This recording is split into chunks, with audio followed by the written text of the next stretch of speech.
Irmãos, nós estamos então na nossa aula 3 e estamos dando continuidade a Gênesis. Nós vimos primeiro uma introdução ao Gênesis, principalmente com destaque para o primeiro capítulo. E nessa aula nós vamos ver os destaques que fizemos nas aulas. Por exemplo, nós falamos sobre queda, que são um dos temas principais do livro de Gênesis.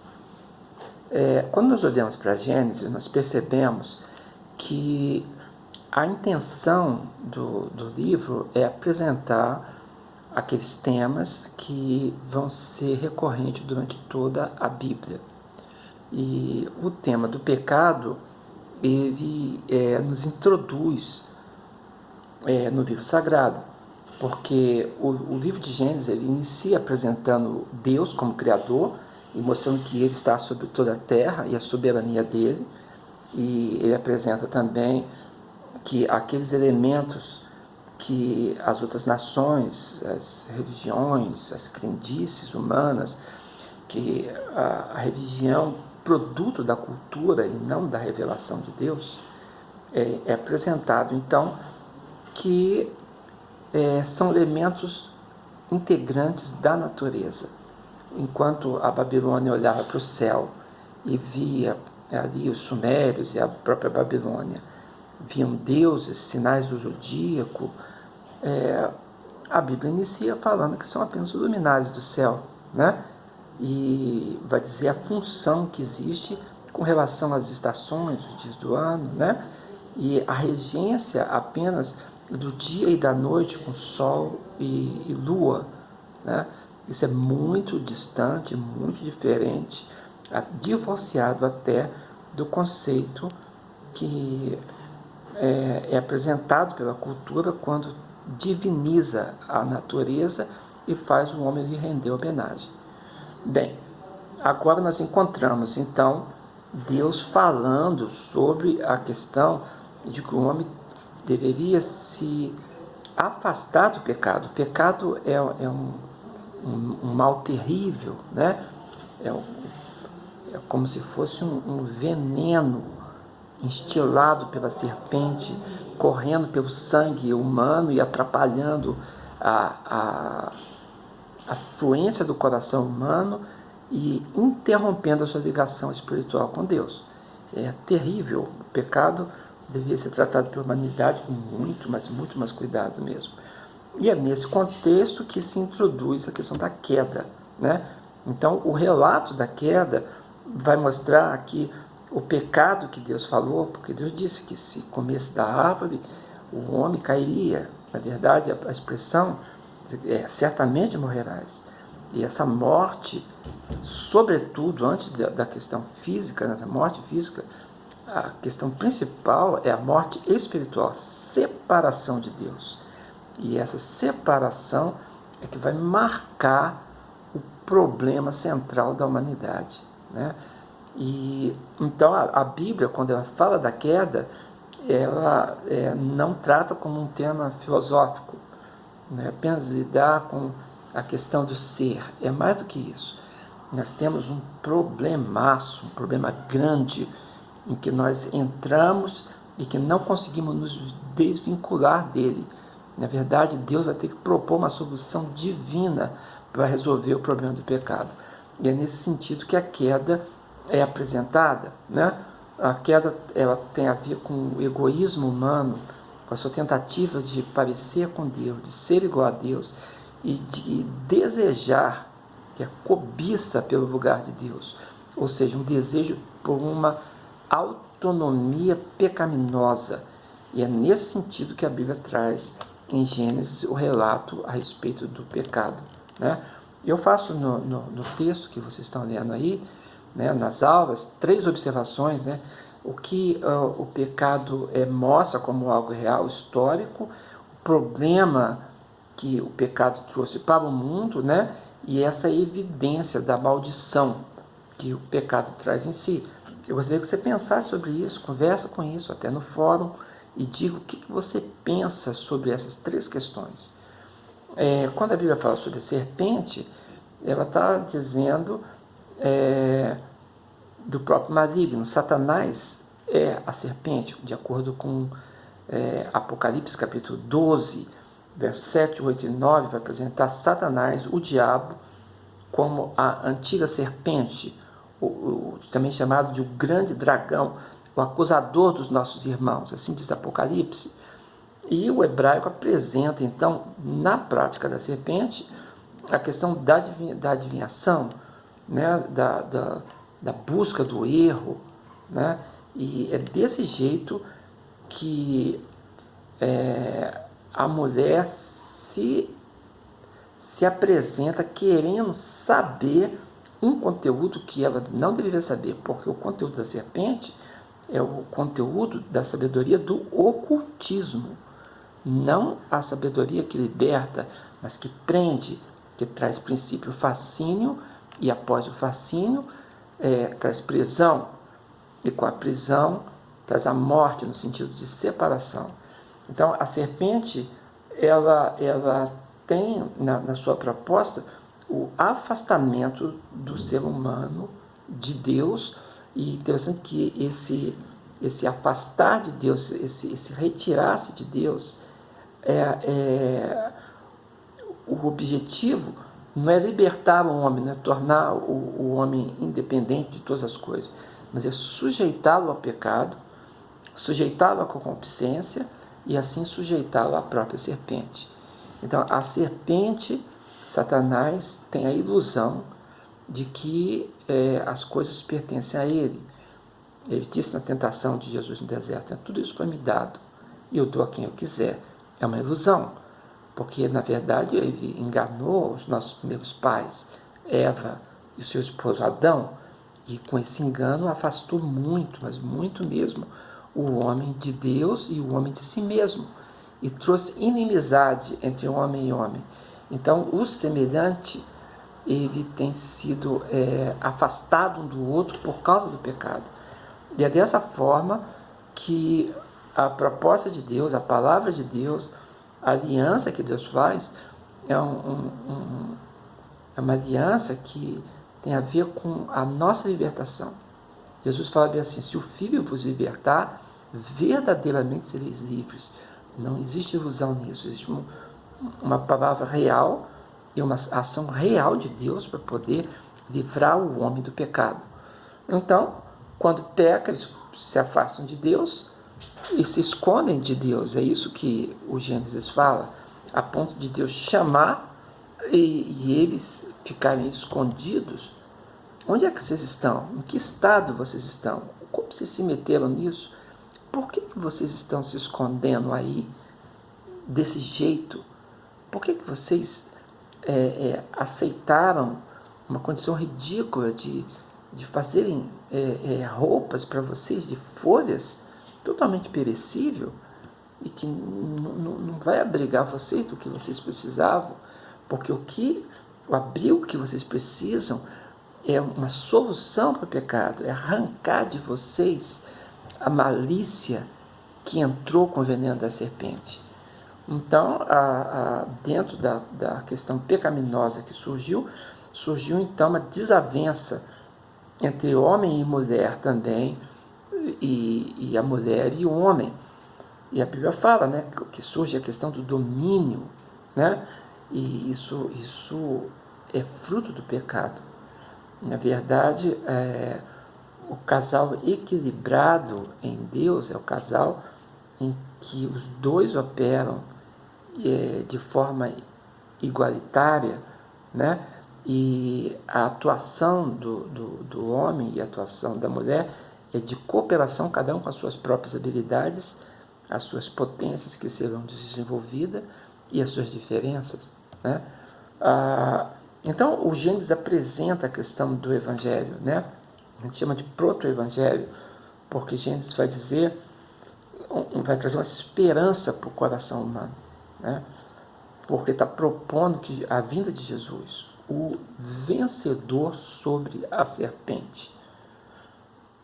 Deus fala que da mulher, da semente da mulher, viria um que esmagaria a cabeça da serpente, ou seja, pisaria sobre o domínio que a serpente ganhou. e sob a afronta que ela ultrajou, e afastaria do coração humano a dependência pelo pecado. Então é nesse sentido que existe uma vitória do descendente da serpente, e aí nós estamos no capítulo 3 de Gênesis, e ele está apresentando a promessa de Jesus Cristo. Foi o único que venceu a serpente, né? Agora foi doloroso, porque a palavra de Deus diz que ela esmagará a serpente, a cabeça, mas essa vai ferir o calcanhar, porque foi necessário apresentar-se, então, Jesus Cristo na cruz para vencer a ingerência que o inimigo teria sobre os seres humanos, né? Jesus Cristo sofreu a ira de Deus porque levou a maldição da humanidade e se colocou no nosso lugar, levando sobre si. Romanos 5:9, 1 Tessalonicenses 1, verso 10, Gálatas 3, 10 a 13, são textos que falam muito sobre isso. Então, a Bíblia vai apresentar a questão da aliança, porque a partir daqui nós vamos caminhar na direção da solução do pecado. Então, a aliança de Deus com os homens é o anúncio do Evangelho, é um tipo de boas novas, né? Boas notícias. Então, mesmo em Gênesis 3, isso apresenta, como nós dissemos. Mas em Gênesis 8, especificamente, vem a aliança de Deus feita com Noé. E a partir de Gênesis 12, nós vamos encontrar, então, a aliança com Abraão. E tudo isso a gente percebe, né, que não são paliativos, são encaminhamentos de Deus de relacionamento com o homem. Porque a palavra-chave da solução de Deus para o homem é o relacionamento. Ter relacionamento com Deus é o que dá vitória sobre o pecado. Porque Deus, ele harmoniza o coração humano, retirando de nós essa dependência, né? A incapacidade de dizer não ao pecado, né? Então, quando Jesus Cristo fala sobre a sua aliança lá no Novo Testamento, ele vai dizer: o cálice da nova aliança do meu sangue, porque existe uma necessidade da vida ser colocada nesse negócio. É a grande diferença que aconteceu da proposta dos irmãos de José diante de Jacó. Até o momento em que o irmão mais velho não disse: olha, eu me coloco, eu, meus filhos, minha família, se algo der errado nesse negócio de irmos ao Egito e negociar com um homem levando Benjamim, e quando ele coloca a vida dele diante disso, é que ele está estabelecendo aquilo que Deus quer. Porque tudo que Deus faz não tem um objetivo temporário. Mesmo as coisas que parecem que são temporárias, elas são acumulativos e são degraus para subirmos, para chegarmos ao patamar onde Deus deseja que nós cheguemos. Então, a aliança, ela na verdade é uma aliança só, mas ela se expressa em diversas ocasiões, porque a aliança é o relacionamento, é ter relacionamento com Deus. E é dessa forma que a Bíblia coloca. Então, a aliança com Noé está em Gênesis 8, verso Gênesis 8, 20 até o Gênesis 9, 17. Todo esse período, né? Essa aliança, ela vem logo após o dilúvio. E a criação ficou um caos, né? Porque o cosmos todo foi abalado por causa da questão do pecado e de como ele se multiplicou e de como ele afrontou o pacto que Deus fez com o homem e afastou o homem de possibilidade redentiva. Então, o dilúvio, ele vai tentar limpar isso, né? E há uma proposta de Deus para dizer ao homem, eu uso muito a palavra proposta, mas eu quero dizer que Deus encaminha, porque não existe uma forçação do coração para que aceite. existe um jeito de Deus trazer ao homem aquilo que ele faz num coração que se abre. Então a responsabilidade do homem é responder ativamente àquilo que Deus faz. E tudo que Deus faz tem propósito redentivo. Então, a ação divina é colocada dessa forma desde a época de Noé. Em 6,18, a primeira menção bíblica a pacto, a palavra hebraica é berit, e é traduzido muitas vezes por aliança, pacto, concerto. Melhor no Antigo Testamento traduzir por concerto, porque o jeito de Deus trazer ao coração do homem para que ele entenda que o que Deus faz, existe uma vontade ativa de Deus em fazer resgate, estabelecer relacionamento de acordo com a ocasião na história da salvação. Então, quando nós falamos um concerto, estamos dizendo em cortar um concerto. É o conceito do Antigo Testamento a partir da sua raiz hebraica. Não é fazer um concerto, é cortar um concerto, porque tem a ver com a apresentação dos animais, com o sacrifício, com o sangue derramado, sem o qual não há remissão de pecados. Tem a ver com a vida se apresentando diante da vida, vida por vida. E por isso era necessário uma vida infinita que valesse por todas as vidas, um sacrifício definitivo. No Antigo Testamento nós temos então uma sequência de sacrifícios, muito sangue derramado, mas cada gota daquela apontava para o que Jesus faria em definitivo. E essa é a questão central aqui do pacto feito com Abraão. Um concerto, cortar um concerto e se apresentar então dessa forma, nesse sentido original de um acordo que é estabelecido entre duas partes, em que a parte maior assume maior responsabilidade e a parte menor recebe a responsabilidade do cumprimento e da fidelidade. É assim que é apresentado. Todo esse texto vai apresentar para a gente também como funciona as bases da aliança, né?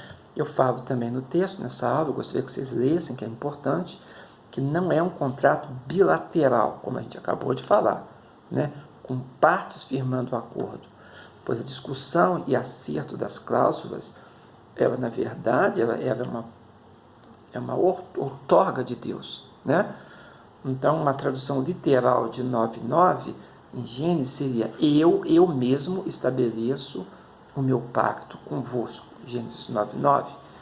A ênfase, então, está na ação divina, na ação de Deus, mostrando que o pacto é algo, na verdade, unilateral.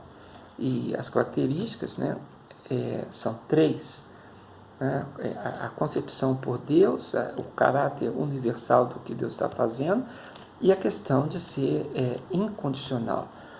Da mesma forma, a Gênesis vai apresentar a aliança com Abraão, e tem muitos desdobramentos da aliança com Abraão. A salvação foi idealizada por Deus, né? Isso é uma coisa, essa questão eterna, né?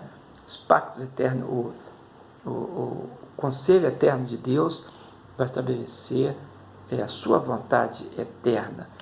Mas Deus não realiza as coisas na sua mente, as coisas entram na história, porque Deus criou a história.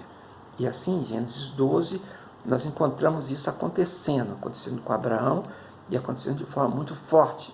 Então, a partir daqui, inicia propriamente uma história de salvação através do povo escolhido, da família escolhida, para que dela viesse o Salvador. Então, é por isso que é dito para Abraão que todas as famílias da terra seriam benditas por ele, porque o bendito de todas as famílias, o desejado de todas as famílias e desejado de todas as nações é o próprio Senhor Deus, que viria em carne salvar a humanidade. O Deus Salvador do Antigo Testamento é o mesmo Deus Salvador do Novo Testamento. Então, É isso que é apresentado. Nós temos uma chamada de Abraão muito bonita, como eu falei, no capítulo 12, né?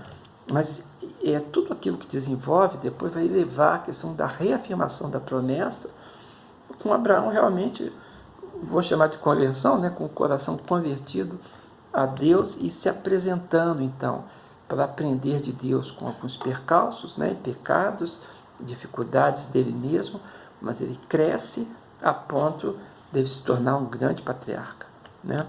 A aliança no contexto de juízo, lá em Gênesis 18, texto impressionante mesmo, quando Deus, né, Yahvé, em forma humana, dialoga com Abraão, né? Coisa incrível. Esse texto de Gênesis 18 é rico, teologicamente muito forte, né? As pessoas falam, é uma pré-encarnação de Jesus, isso é um termo também difícil, né, de se colocar. Na verdade, nós encontramos Deus manifestando a sua presença diante de Abraão. E tem resposta, né, do que aconteceria com Sodoma e Gomorra, né, e como seria livrado o justo Ló, né, porque Deus preferiu livrá-lo, porque não encontrava nem 10 pessoas justas naquela cidade, mostrando que sempre, quando fala da soberania de Deus, diz que Deus, ele não apenas recebe o ser humano estipulando regras e o ser humano segue o seu caminho. Alguns pensam assim, mas isso não é a teologia do Antigo Testamento. A teologia do Antigo Testamento nos aponta Deus ativo contra o pecado. Não apenas o ser humano sofre a consequência da desobediência. Ele tem a consequência da desobediência, sim, mas Deus julga o pecado. Ele exerce juízo sobre o pecado. E isso aconteceu com o dilúvio, isso aconteceu com Sodoma e Gomorra. E nós vamos encontrar, então, isso fazendo parte do entendimento que Deus julga o pecado. Então, o homem deve se preocupar com o pecado, né? E buscar em Deus Salvador a sua salvação. Então, a gente apresenta Abraão e essa é a proposta de Gênesis como um modelo para o cristão. Abraão é o pai da fé, e com a sua fé e com o seu testemunho, ele se torna então um modelo para a igreja, né? E Gênesis 22 diz que a fé de Abraão é o momento que ela alcança o seu apogeu, né? E interessante que nessa oferta de Isaac, né?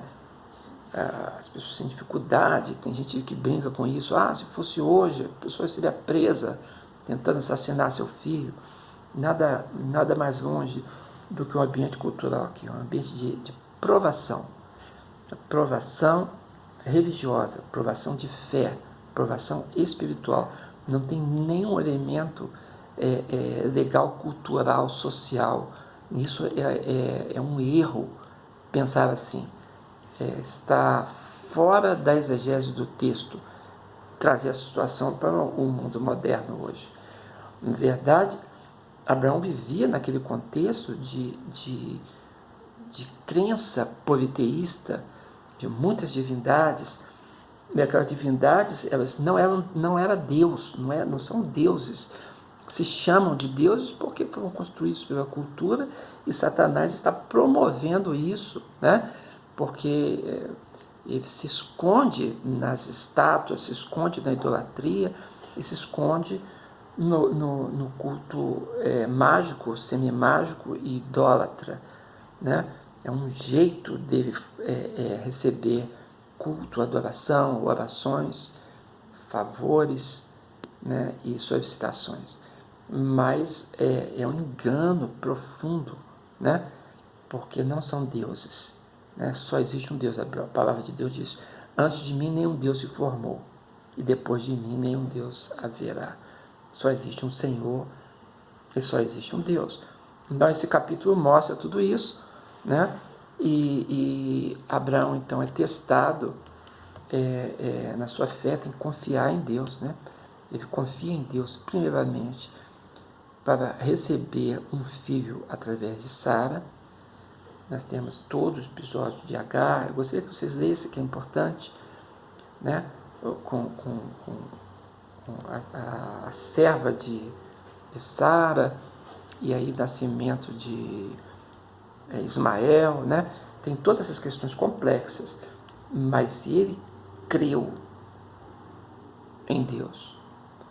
E quando esse menino cresce, e ele agora é um rapaz, e ele é provado, Abraão é provado para entregá-lo. Será que eu posso entregar o meu coração a Deus, arrancá-lo e entregar a Deus? Aquele foi um jeito de fazer isso. E Deus falou, não faça mal ao menino, não. E Deus tinha colocado ali um cordeiro preso pelo chifre, e é trocado com Isaac. Isso é uma figura belíssima, pode ser construída essa figura, porque Jesus Cristo é o Cordeiro de Deus que tira o pecado do mundo, segundo a palavra de João Batista. Então, é como se no lugar de Isaac, o filho amado, o filho único, Deus colocasse o seu filho amado e o seu filho único. E foi por isso que na cruz do Calvário Jesus se entregou por nós de uma vez por todas, a vida infinita cobrindo a necessidade de todas as vidas finitas, para que nós tivéssemos a vida de Deus em nós e a salvação através de Jesus Cristo e exatamente daquilo que ele fez e daquilo que ele faz. As histórias de Jacó, de José, são tudo prova do mover de Deus, da provisão de Deus. E aí nós temos esse livro belíssimo para estudar. Eu coloco um adendo sobre Cristo em Gênesis, porque Adão é um tipo de Cristo, né? A questão do proto-evangelho, Melquisedeque é um tipo de Cristo, né? O carneiro que substituiu o holocausto, né? Naquela hora do sacrifício com Isaac, é um tipo de Cristo. Então todas as coisas apontam para Jesus. Então as escrituras dão testemunho de Jesus. Eu gostaria que você prestasse atenção nisso e lesse